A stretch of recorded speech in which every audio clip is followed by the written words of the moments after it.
Selamat malam, perkenalkan nama saya Natalia Bramambu. Saya mahasiswa Fakultas Hukum UNPI akan mempresentasikan makalah saya sebagai berikut. Bab 1, pendahuluan. Latar belakang hukum tata negara atau Sittesrecht. 1. Pengertian dan istilah. Hukum tata negara pada dasarnya adalah hukum yang mengatur organisasi kekuasaan suatu daerah beserta segala aspek yang berkaitan dengan koordinasi negara tersebut.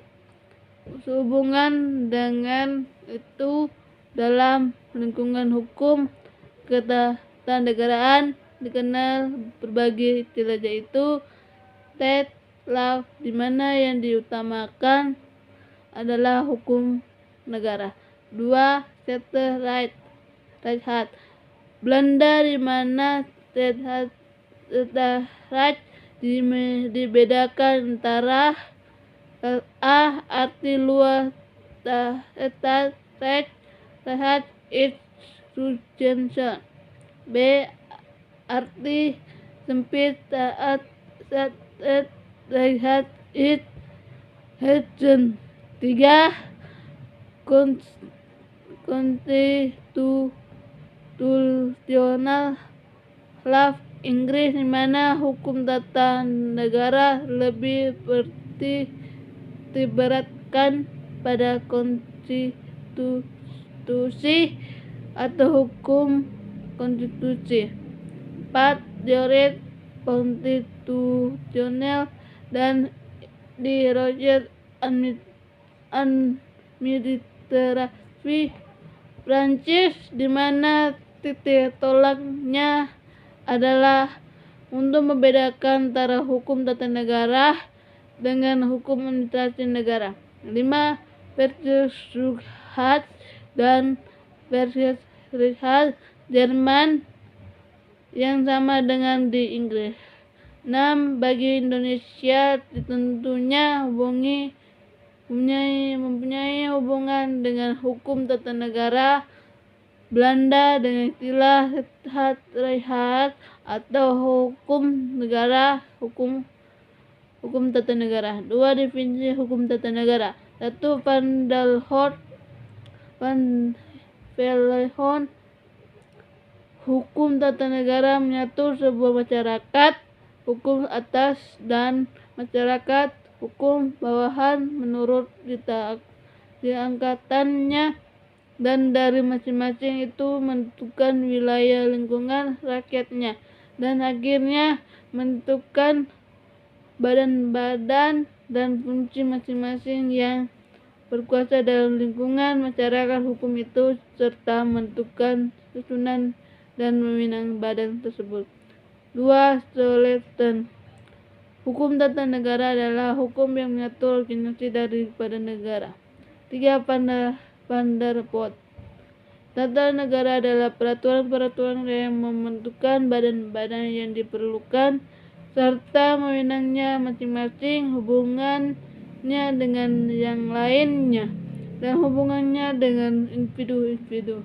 4. Logimen. Tata negara adalah hukum yang mengatur organisasi negara. 5. Apodor. Negara dalam arti sempit menunjukkan organisasi yang memegang kekuasaan pemerintahan dan batas-batas kekuasaannya. Hukum negara dalam arti luas meliputi hukum tata negara dan hukum administrasi negara. 6. Body and place. Tata negara peraturan, alat-alat perlengkapan negara, tugas dan hubungannya antara perlengkapan negara, yaitu A. Paton. Tata negara adalah hukum mengenai alat-alat, tugas dan wewenang alat perlengkapan negara. 8. Republik. Hukum tata negara meliputi hukum mengenai susunan hukum dari negara terdapat dalam UUD. 9. Ordinance. Tata negara mempelajari wajib sosial dan kekuasaan jabatan-jabatan negara. 10. Legitime Prav der HH. Hukum tata negara yang dipelajari adalah jabatan-jabatan yang ada dalam suatu negara. 2. Siapa yang menandakan jabatan-jabatan itu? 3. Gimana caranya lengkapi jabatan-jabatan itu? 4. Apa tugas jabatan itu? 5. Apa yang menjadi wewenangnya? 6. Bagaimana hubungan kekuasaan antara para jabatan? 8. Di dalam batas-batas apa organisasi dengan menjalankan tugasnya. Bab 2. Pembahasan. Perkembangan tata peraturan perundang-undang yang pernah ada di Indonesia. TAP MPRS nomor 2 MPRS 1996 tentang Memorandum DPR JR mengenai sumber tertib hukum Republik Indonesia dan tata urutan perundang-undang Republik Indonesia. Urutannya yaitu 1. Undang-Undang 1945, 2. Ketetapan MPR, 3. UU, 4. Peraturan pemerintah, 5. Keputusan Presiden, 6. Peraturan pelaksanaan yang terdiri dari peraturan menteri dan instruksi menteri. Ketentuan dalam TAP MPR ini sudah tidak berlaku. TAP MPR nomor 3 MPR 2000 tentang sumber hukum dan tata urutan peraturan undang-undang berdasarkan ketetapan MPR tersebut. Tata urutan peraturan perundang-undang RI yaitu 1. Undang-Undang UUD 1945, 2. TAP MPR, 2. UU, 4. Peraturan pemerintah mengganti UU, 5. PB, 6. Empres, 7. Peraturan daerah menentukan dalam TAP MPR ini sudah tidak berlaku. Undang-Undang nomor 10 tahun 2004 tentang pembentuk peraturan perundang-undang. Berdasarkan penentuan ini, jenis dan hierarki peraturan perundang-undang Republik Indonesia adalah sebagai berikut.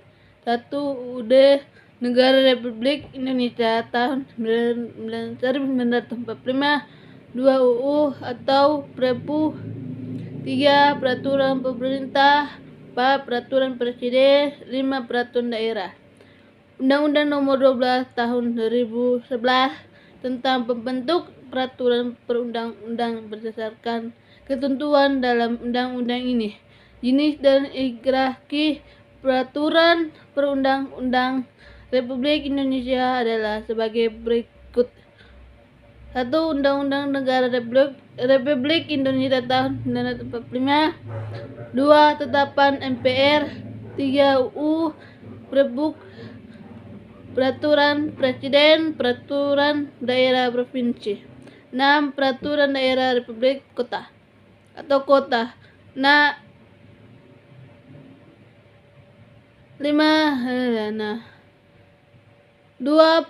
Berikut adalah beberapa tujuan dan hukum tata daerah.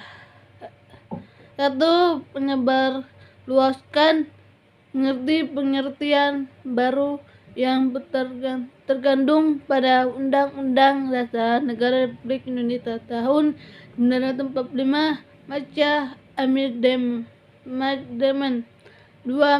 Mendorong supaya muncul kesadaran warga negara Indonesia akan hak dan wajiban asasinya sebagai subjek hukum tata negara Indonesia berdasarkan Undang-Undang Dasar Negara Republik Indonesia tahun 1945 3. Membantu para pemula memahami garis besar ruang lingkup ilmu pengetahuan tentang hukum tata negara. 4.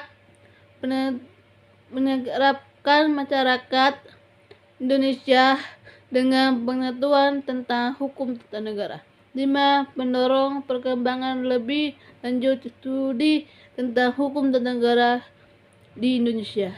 3. Fungsi hukum tata negara. 1. Hukum tata negara sebagai alat tertiban dan keteraturan masyarakat. 2. Hukum tata negara sebagai sarana untuk mewujudkan keadilan sosial lahir batin. 3. Hukum tata negara sebagai sarana menyerap pembangunan. 4. Hukum kritik dari hukum tata negara adalah daya kerja hukum, tidak semata-mata. 5. Melakukan pengawasan pada peraturan menegak hukum tersebut yang ada di dalamnya. 4. Asas-asas hukum tata negara. 1. Asas Pancasila. Asas Pancasila adalah sumber hukum material, karena itu setiap peraturan isi perundangan tidak boleh bertentangan pada Pancasila, dan bila terjadi maka peraturan tersebut harus segera dicabut.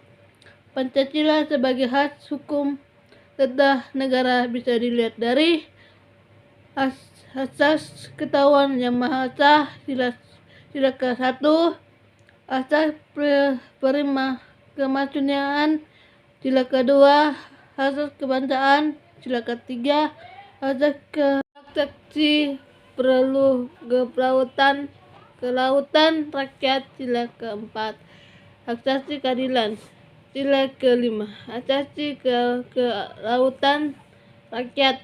Dalam hukum tata negara, pengertian kelautan bisa relatif, maksudnya bahwa kelautan itu tidak hanya dikenal pada negara-negara yang memiliki kekuasaan penuh keluar dan ke dalam, tapi juga dapat dikenakan kepada negara-negara yang berhubungan pada sebuah perjanjian yang terbentuk terikat atau dalam bentuk konfederasi atau konfederasi. Kelautan tersebut tidak terpecah-pecah karena dalam suatu negara hanya ada satu kekuasaan yang tertinggi.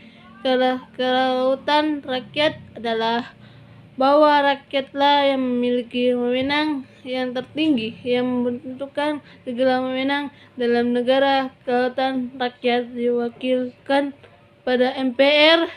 Kekuasaan majelis itu nyata dan tentukan oleh UUD, tapi oleh karena majelis merupakan sebuah beban yang besar dan lamban sifatnya, maka ia menyerahkan lagi kepada beban-beban yang ada di bawahnya.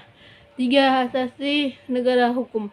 Yang dimaksud negara hukum adalah negara yang berdiri di atas hukum, yang menjamin keadilan pada warga negaranya. Keadilan adalah syarat bagi tercapainya kebahagiaan hidup untuk warga negaranya, dan sebagai berdasar daripada keadilan perlu diajarkan rasa susila pada setiap manusia supaya dia menjadi warga negara yang baik. Demikian pula peraturan hukum yang sebenarnya hanya ada bila peraturan hukum itu mencerminkan keadilan bagi pergaulan hidup antara warga negaranya. 4. Asasi pembagian kekuasaan. Pengertian pembagian kekuasaan beda dari pengertian pemisahan kekuasaan artinya bahwa kekuasaan negara itu terpisah-pisah dalam beberapa bagian baik menaik orang yang ataupun fungsinya. kenyataan menunjukkan bahwa sebuah pemisahan kekuasaan murni tidak bisa dilaksanakan karena itu memilih jatuh pada istilah pembagian kekuasaan yang arti bahwa kekuasaan itu dibagi-bagi dalam beberapa bagian namun tidak dipisahkan. Hal bahwa konstitusi bahwa di antara bagian-bagian tersebut dimungkinkan adanya kerjasama. 5. Asasi negara kesatuan. Salah satu cara untuk menjaga kesatuan negara ini yakin dengan membentuk hukum tata negara yang bisa menjaga persatuan dan kesatuan bangsa ini. Terkandung dalam UUD 1945 pasal 1 ayat 1 sudah ditegaskan bahwa Indonesia merupakan suatu negara kesatuan yang terbentuk republik. Setiap hukum tata negara yang hendak dibentuk harus perhatikan pada hal ini. Tidak dibenarkan adanya menteri di dalam hukum tata negara yang mempunyai peluang untuk memecah belah bangsa ini. Oleh sebab itu, salah satu tahapan kebijakan publik adalah menguji kebijakan publik semata untuk memajang supaya kebijakan publik tersebut berpotensi menjadi sebabnya. Bab 3 penutupan. Hukum tata negara. Hukum tata negara yang peraturan-peraturan yang mengatur koordinasi negara dari tingkat atas sampai bawah, struktur, tugas, wewenang, alat perlengkapan negara, hubungan antara perlengkapan tersebut secara hierarki maupun horizontal, wilayah negara, kedudukan warga negara, serta hak-hak asasi. Selain kita mempelajari tentang pengertian hukum tata negara, kita juga dapat mengetahui bahasa apa saja yang dipelajari dalam hukum tata negara. Yang dapat kita pelajari dari hukum tata negara dalam belajar berbagai teori dan praktik dan dalam menjalankan hukum tata negara yang ada di berbagai negara. Hukum tata negara juga memiliki beberapa tujuan, yang mana salah satu dari tujuan hukum tata negara ini adalah untuk mendorong masyarakat untuk meningkat studi tentang hukum tata negara itu sendiri. Yang mana maksud dari meningkatkan studi itu agar tidak sampai masyarakat paham akan apa itu hukum tata negara, di mana hukum tata negara terhadap beberapa hak dan yang mana hak tersebut adalah hak asas Pancasila, asasi kedaulatan rakyat, asasi negara hukum, asasi pembagian kekuasaan, dan yang terakhir adalah asasi negara kesatuan. B. Kesimpulan. Hukum tata negara mempelajari berbagai teori dan praktik dalam penyelenggaraan yang dikenal di berbagai daerah. Hukum tata negara mencakup berbagai isu mengenai relasi antara lembaga negara dan antara negara dan warganya. Bagaimana negara saat diorganisasikan untuk seolah dalam mencapai tujuan negara, meskipun tidak semua negara memiliki satu konstitusi tersebut. Koordinasi negara pada umumnya didokumentasikan dalam sebuah undang-undang dasar yang berlaku sebagai hukum yang mendasari negara itu. Konstitusi holder. Karena itu hukum tata negara dikenal juga sebagai constitutional law, yaitu bagaimana dasar-dasar pengaturan mengenai negara disusun dan diperhatikan berkembang. C. Saran.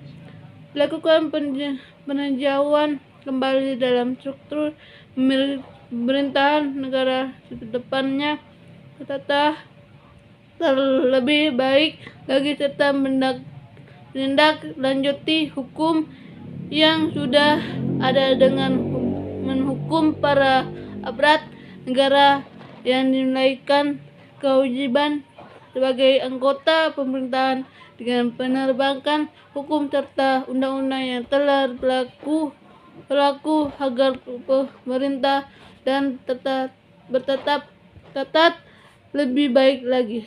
Terima kasih telah memberi kesempatan kepada saya. Biarlah makalah tersebut dapat diterima dan mohon maaf jika ada kesalahan karena saya dari makalah saya belum sempurna.